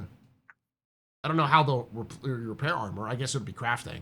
You'll just use the crafting station or something like that. But we're like wear and tear for like FPS armor. Yeah. Cody Fox 00 asks, it seems like crafting will be such an integral part of every gameplay loop. Shouldn't CIG have been moving fast and breaking things to get crafting out sooner? Yes, but I mean, it's clear that CIG wants to get it out. They wanted to get it out at the end of the year, but crafting required engineering, and engineering clearly wasn't a thing that was ready, and still isn't ready to go release. They just wanted to get it out so they can get crafting out. So I don't know. What do y'all think?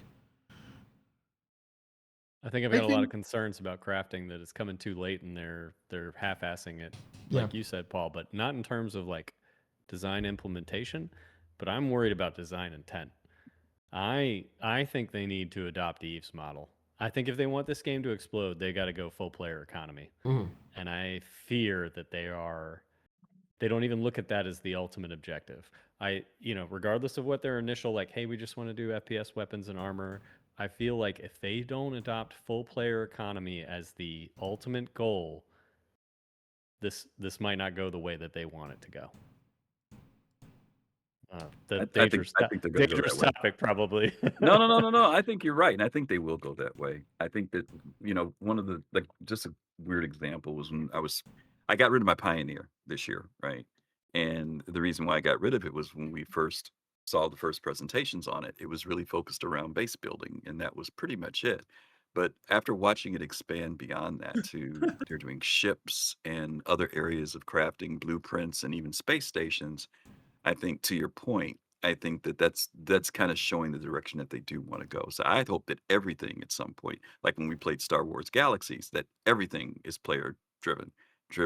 People who are making clothing, people who are not only just buying stuff from stores, but it's better to buy it from someone else because they create better quality. But if you don't have that access, you can go to a store and buy it, or food, everything. I would love to see everything to be ultimately something where the players, because there are people out there, as I've said before, that will just sit on their planet or their farm and grow stuff, and they'll never go into space because that's not what they want to do. They want to do that, and they'll provide that for people who want to go out in space or people who do want to build a settlement. So I would love to see it. I think you're right, Cobb. I think they should go full blown. Everything eventually becomes where it's being created by the player base. I see Cool. people revolting in chat on this one, and I will Oh boy. I will defend this by saying I think that there will be two economies. There will always be two economies. There will be the economy which will peak out for solo players, which will be the NPC driven economy, and then there'll be economy for players, which will be the player economy, which is the multi crew, the org groups, that kind of stuff. And if you want to get access to the best equipment to do the best things, you have to go to the player economy to get those things. But you can completely ignore that part of the game and still play your NPC sort of sandbox-ish, MMO in safe spaces where you're not going to have to deal with other players. I think that's still going to be a case. But you still won't have the best gear. You just want to have the best gear, and if you want to get the best gear, you have to play with other players. Like it's Right. sort of just a you can play a game and enjoy it and do a full loop and even build your own things if you want to. But it's just a lot easier to know somebody who knows how to make a good gun, because there'll be plenty of people who will be like, my job, I make Karnas. I make the best Karnas in the galaxy. Come And they'll get a reputation and for buy doing buy it too. my Karnas, and you will be happy. Yep. So. Yep. All right. Next question comes from. Not counting crafting and refining, what do you think the next gameplay loop will be? That's a good question, actually. Because I was going to say inventory, but inventory is not a loop. But It's a feature. All your yeah, camera. I was going to say further expansion on medical. They started pointing in that direction a little bit more. What's my And I camera? would love to see the bounty hunting thing kick in, where we go to the stations where we turn people in and stuff. Yes. I would love to see that kick in. Yeah. I mean, I'm biased. Smuggling. Give me scanning. Give me scanning and Okay, bring back those patrols. Make me sweat. CIG. yeah. I wanna. Sergeant Perry says refueling too. Yeah. We do need to get refueling fixed and running. Well, Absolutely. medical and refueling need to have like NPCs, like you go refuel NPCs, you go save NPCs, and that kind of stuff. So, yeah. Man, I'll take a reason to just go back and heal players and save players again, Yeah. because that existed for a hot minute Yep. and now it's gone. Yep. What I want with crafting coming out, if it does on schedule, I want missions to where you are tasked to produce an item and you sell it to a terminal and get a fee profit for it. Yeah. An actual loop around crafting rather than just being a thing. It also incorporates selling it to NPCs or even players. I'm not going to go over that as well. Yeah, reputation. Yeah. All right. We've got a handful of questions left. I'm going to move them through very quickly. What do you think happened?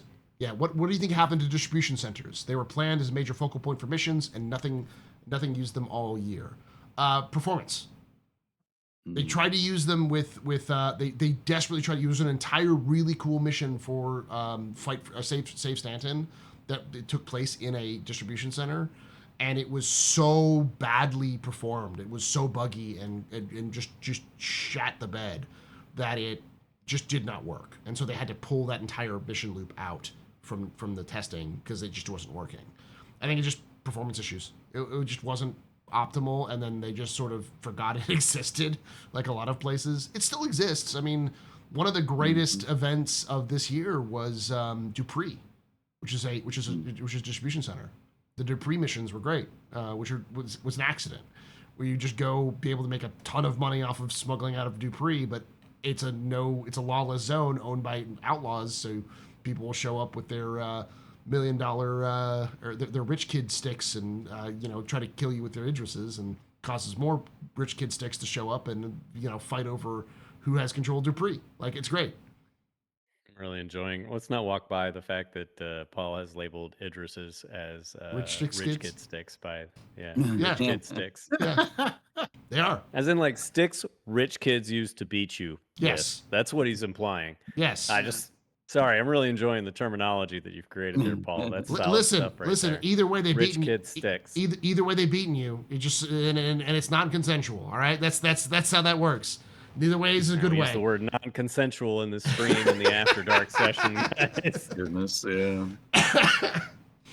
Any other thoughts? Why do you think? Why do you think they? Why do you think they don't use distribution centers anymore? I'll jump in if nobody's going to talk. I'm with you. Go ahead. No, go ahead, Griffin. I want to hear. No. I was going to agree with Paul. I think a lot of it was performance issues. I mean, there were times when they ran pretty well. I had a couple of experiences there that were amazing, and then all of a sudden it just seemed like things just fell apart. Also, there hasn't been the expansion, or when I say expansion, I mean that they had told us that there were 3 types of those centers. There was a small, medium, and large. We've been running around the medium, and we haven't even seen the smalls implemented, let alone the larges. So I just figured it was one of those things they put out there for testing purposes for a period of time, and they moved on to some other stuff, and they'll get to it. But that's all I got on it. It's someone's baby. Go ahead, Knight. I think it is straight up they moved the resources that were involved with distribution centers to Squadron 42, and we lost the development workflow on that. So they just languished, and they're languishing still. Like they're just, they're the neglected child at the bottom of the pool because the new shiny became, for most of those developers, probably related to that Squadron 42 level design. That's what I would guess. Yeah, that sounds reasonable. Access, what were you going to say?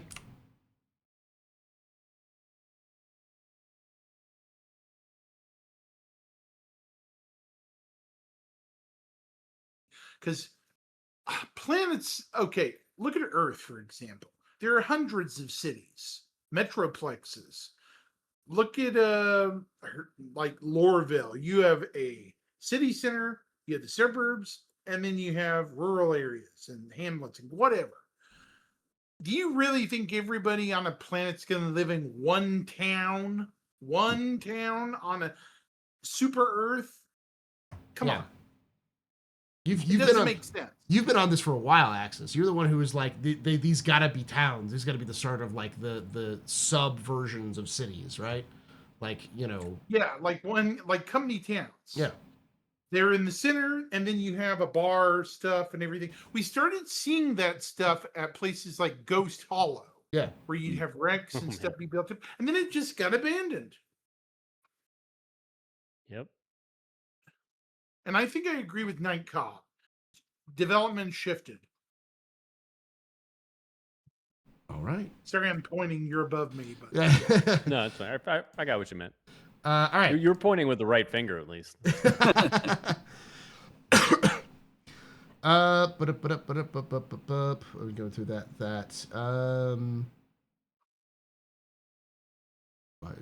Show up there. I'm just pointing out it's a terrible waste. Yeah, it's a lot of. It is. It really is. I'm hoping that they go back to it because it's someone's baby. It was someone's baby, and if they're still in there, because like Siege of Orison was Elliot's baby. It is Elliot's baby, and I know Elliot was the one who said the second they got dynamic server meshing, even in the concept phase, he was just like, "We're doing Siege of Orison again." And it wasn't like a Chris Roberts, can I do this? He probably just walked up to Chris's deck or walked into the whoever manager's meeting. It's like, we're doing Siege of Orison. And they're like, blah, blah, blah, blah. No, we're doing Siege of Orison. Like, I will quit now if I don't get to do Siege of Orison because it was his baby. It was his idea from the ground up. And he always said he wanted to do it with server meshing to see it be done well. So like, there's somebody out there whose brainchild was these distribution centers, who's probably the same way. Like, all right, cool, we got all the resources now. Let's do distribution centers. So, honestly, you're right. There's content that they should probably let die, and there's content that they need to figure out a way to either reiterate upon or bring back into the game in some way, shape, or form. It'd be a real fucking shame to let DCs die just as it would be a real shame to let Siege of Orison, and I might be in the minority, but I think Xenothreat should make a comeback. Oh somehow. yeah. He'll yeah. be back. You know, but I mean, like Blockade Runner, we could probably let Blockade Runner die, Yeah. or at the very least get a full new, fresh, brand new start. It does not have to be reiterated upon. Maybe just the concept, but I mean, like, I do fear that DCs, like, we don't want DCs to become the next Mark I Hornet. That's what I'm going to use as Yeah. my gold standard of example, pun intended there. Like, that ship is forgotten, and I don't think it'll ever come back. Okay, so we've got a couple more questions left. I'm trying to pick out the best ones because I don't want to speak forever. Kelt Knight asks, when do you think Javelin will come out, and what module rooms? Probably around Squadron would be my guess. Because the issue of Squadron Javelins is that I don't think they're the full Javelin. I think they're just portions of the Javelin. So they'll have to actually build it out. Yeah.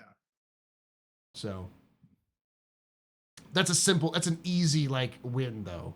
Drop a Javelin when Squadron comes out, especially if there's distribution centers, dynamic meshing in. Yeah, it's an easy win. I think it has to come out in the next 2 years. So, what do you think? Griff? Buy that for $1. Yeah. Sorry. Go ahead, Axis. I think I remember somewhere he says it's modular. Yeah, it has modules. Do we know if it's modular or not? Yeah, it's got different modules, but a lot of them won't matter. Like, it's got a VIP module, it's got like a bombardment module, it's got a raiding module, it's got a fleet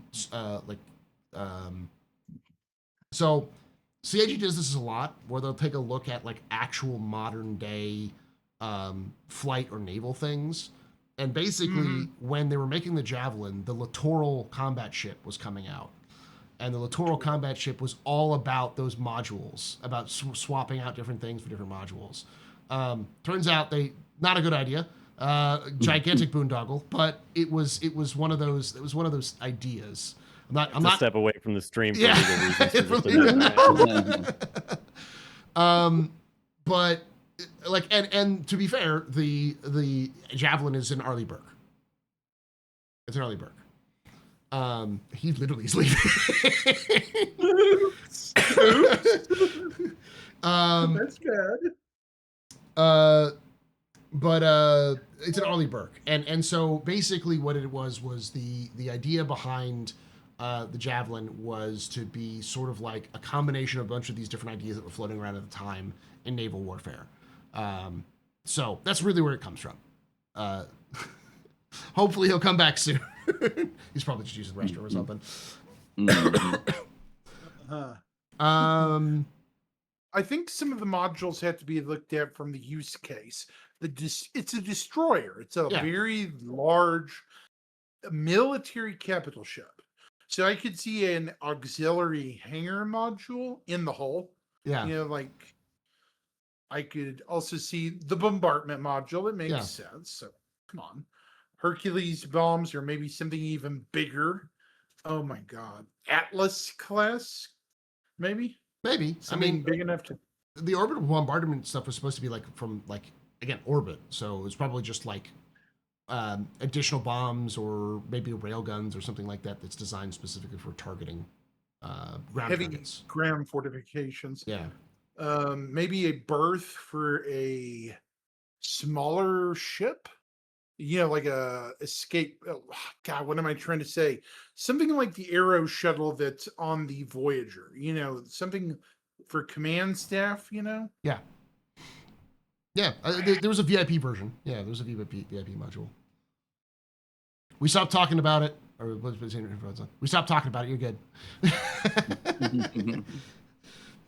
Okay, good. I'm not going to talk about the other stuff. I was going to talk about other things, and I'm like, nope, that's probably a bad idea to talk about those things with Cobb. I gotta remember. I'm actually supposed to say a thing There's like a like a disclaimer. I forgot it though. So You are Acknowledge. legally unable to comment on ongoing naval activities or something like that, or anything. I think to it's that. just like the opinions of Nycob do not do not reflect the views of the U.S. reflect Navy. the Navy. Yeah. Reflect the views of the U.S. Navy. Stuff Wow. like that. Um, I'm supposed to, but nobody's watching this that's probably going to care, and I don't say anything that negative usually. So the only point I was bringing up was that like they pick a lot of things, like, so it's like an Arleigh Burke. The javelin's like an Arleigh Burke. So a lot of the ideas of the things that the Arleigh Burke can do is what the javelin will be able to do. That's sort of its role in the fleet. And so those modules will be some sort of version of that. We don't know what they haven't sold them with modules, so they won't have modules initially. I think that will probably be an aftermarket thing. We'll be like, oh yeah, we should probably add those in. But like, what would you do Does with Perseus have the double turrets like the Javelin? Yes. So That's interesting. I didn't even know that was part of the design. So that means they've already started filling out the Javelin's frame, technically. If they have the assets for that, then they're probably well along the lines of building the Jav. oh yeah. That's a good sign. Sorry. I like Iris's comment. Yes. all just targets, man. All right. With command modules being worked on and coming out, do you think that they could be related to escape pods? Man, I hope. Because CIG is not going to give us drop pods, so escape pods are going to become our hell pods, our classic space drop pod. Because CIG is going to have to learn the hard way that if you put a bunch of space nerds together and the ability to drop from orbit, we're going to figure out how to do it. We're going to do what we want to do. Yeah. All right. Yeah, we're almost done. Thorn asks, do you think CIG will bring back land claims to target the gray market like the best in show skins and patch bundles packs? No. They feel it almost feels like they are very embarrassed by the land claims.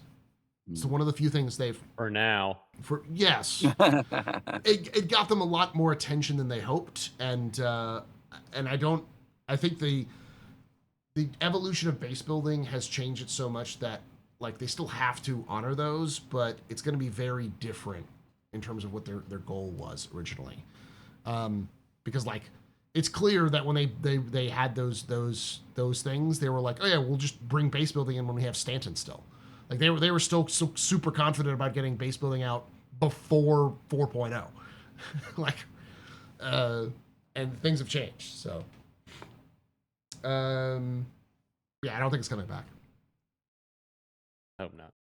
All right, last question is from Escape, who asks, question, do you believe AI blades / NPC crew are still feasible for the Star Citizen we have today compared to the original concept?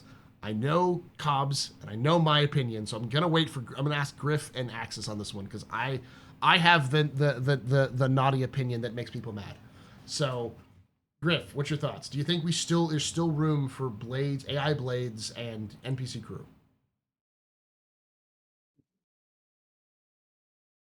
CIG said they're going to provide it, so that's one answer. I would only want AI blades to be blades. I would want blades. Here's the scenario for me that makes sense for a blade. The four of us go out on a mission. Poor Axis gets bumped off, and we need somebody to be in his turret. I'd love to be able to activate that turret with a remote AI to fill in for him.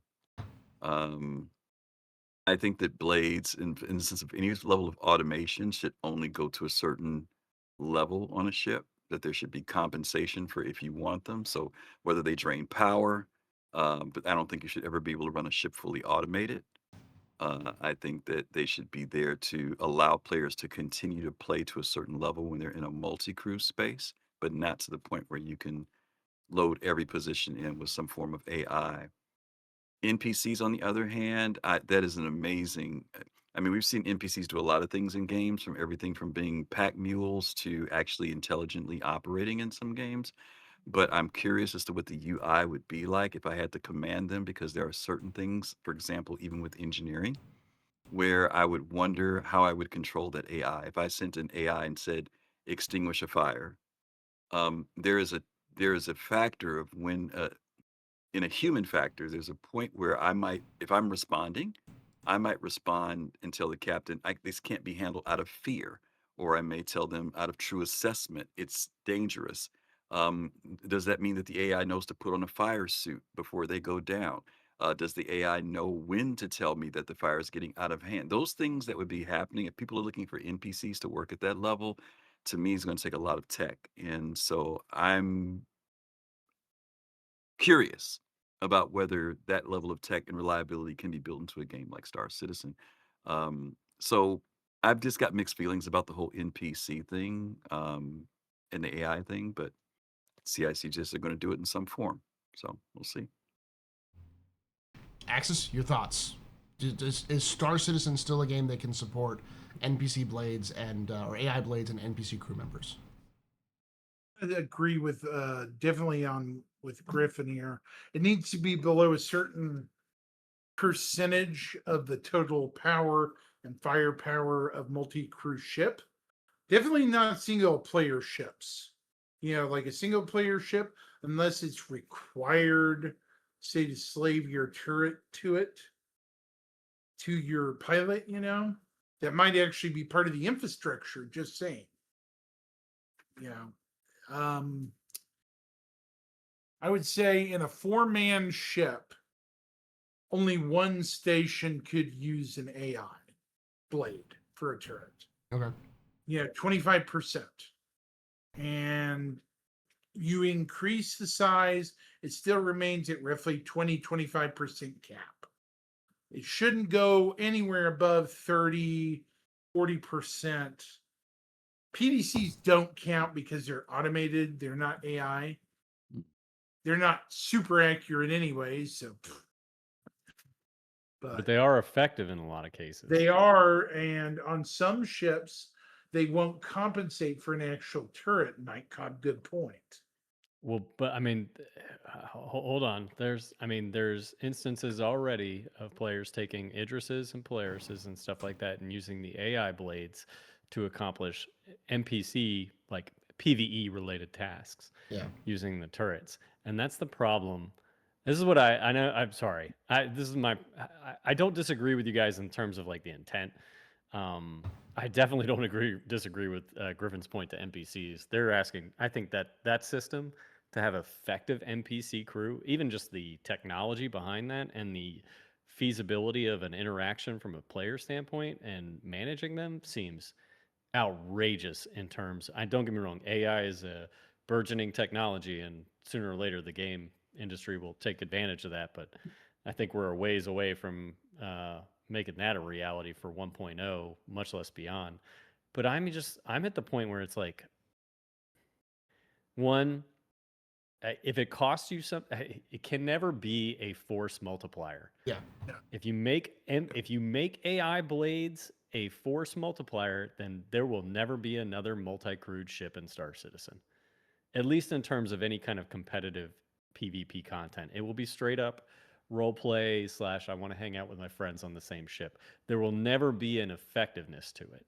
And if you don't build that, if you don't build a force multiplier for player character crew, not NPC, but like us crewing ships, being the gold standard of what's effective and what's reliable and what can be a true force multiplier in a conflict, then we'll either all be flying around in light fighters or we'll be all crewing our own ships with AI blades, I promise. Mm-hmm.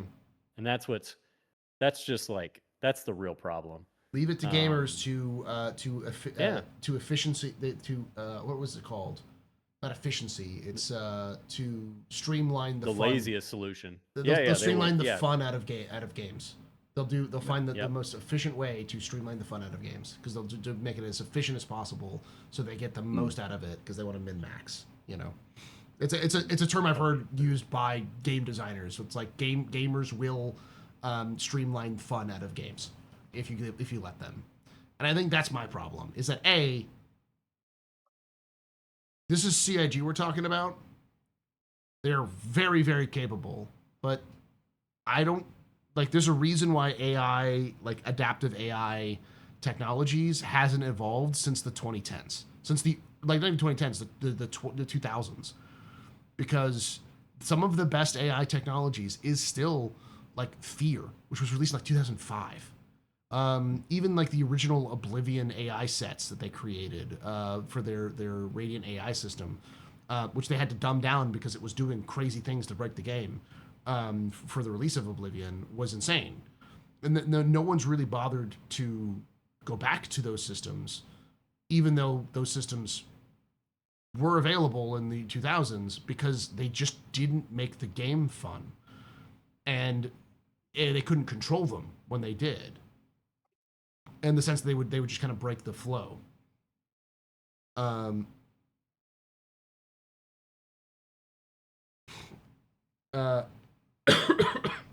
but the problem is, I don't see the ability for CIG to make NPCs that are smart enough to do what everyone wants.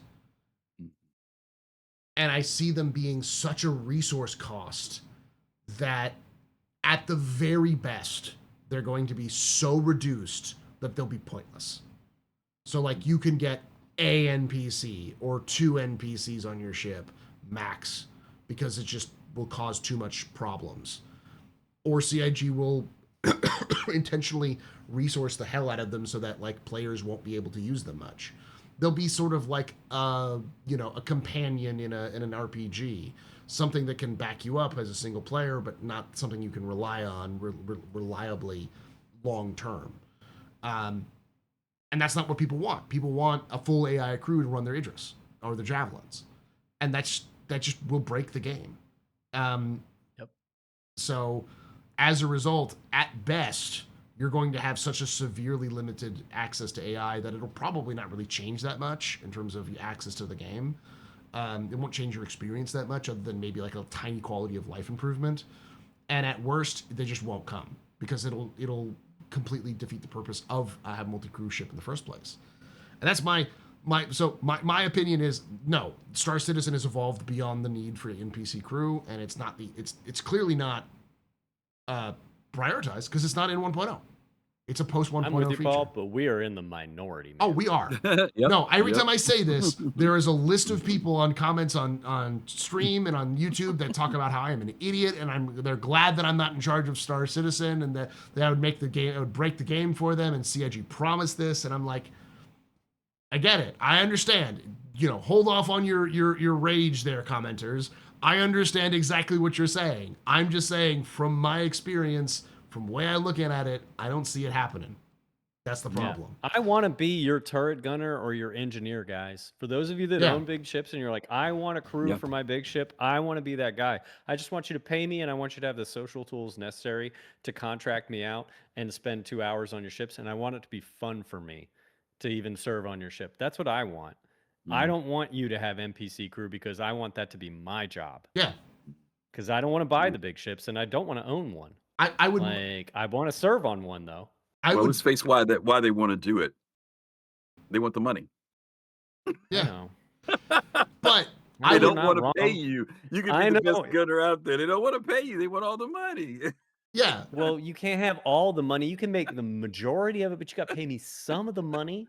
And that's all I want. I want my fair share. But that's what I mean. Initial investment in a blade, and I don't have to be bothered with paying you, bro. Yeah, but the thing is that when CIG develops those, the blade is going to break more frequently than a player would, and it will probably take up resources like power and heat, and it'll probably remove some of the ability. And if you get an NPC crew member, they're going to probably cost more than a player would, because CIG will artificially increase the price of hiring them to insane prices, where people will be like, oh, but, and it's like, well, you wanted it. Here you go. You can buy. You can hire 2 of these guys. And then, I know. The irony is, what I want is just as unreasonable in my mind as what you guys want. I would unreasonable. I would in terms of what I want. I would much prefer CIG investing time, effort, and resources into building a good looking for group and reputation system, so that you can have drop in and drop out situations where I can go crew a multi-crew ship and have fun and not be dealing with trolls, than a NPC crew member. I feel like that is far more engaging and far more adaptable. But and that's the thing. The problem is you can't trust contracting randos, but you can if you build a system that weeds out the randos. Yeah. If there were 10 million night cobs, they wouldn't even talk about NPC crew. The thing is ironically, I believe there are more night cobs in myself. And I'm sure, Griff, you probably want to serve on it rather than being a captain. I know absolutely. Axis is a similar situation. Absolutely, no question about it. Give me a spanner and I'll be your engineer. I'm not probably going to be very, very good at it. Or give me a gun and I'll try to stop people from fighting. Getting on the ship.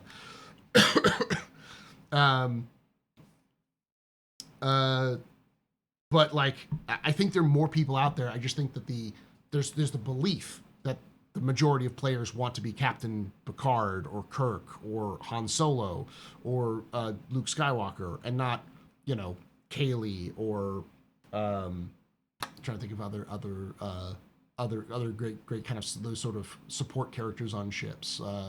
Deanna Troi or Amos, or the other characters that are also have their own roles in the ships that people can play, and that kind of stuff. I guarantee you there's a lot more people who want to be the Colonial Marines than be the dropship pilot. From Aliens. And it's I know I'm seeing the comments that I've seen 1,000 times. It's easy for content creators and big orgs to have this perspective, but there's many more people who are not in these positions and don't want to be in this position grabbing other players. I'm not going to say it. I'm not going to say it. I will. Okay. Somebody else who says no one wants to be Harry Kim. Really?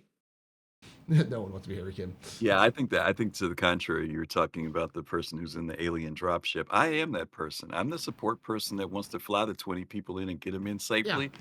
I'm the guy that'll sit up in orbit and wait for them to say, Griff, come, we'll be ready in 15 minutes. I'm that guy. I mean, I think that there are people who, I hear people say this all the time. Nobody wants to fly, everybody wants to fly their own ship. No, we don't. There are some people who have fleets of ships, but enjoy somebody else's ship. When somebody else says, Griff, I need to go make a so-and-so, so-and-so. I say, well, dude, you need an escort or you need somebody to run it? There are players out there who want to do these other roles. And I think that it gets kind of this generic thing that everybody, even if they've got fleets, wants to fly. I've been on ships with people, there's 10 of us, and we get on somebody's Polaris and the guy says, who wants to fly it? And everybody's quiet. Yeah, I've seen that before too. And nobody's running to the pilot's seat. There are people who want to do other stuff on the ships. They'd also want the responsibility of killing everybody. But, the people do want to do other things in this game.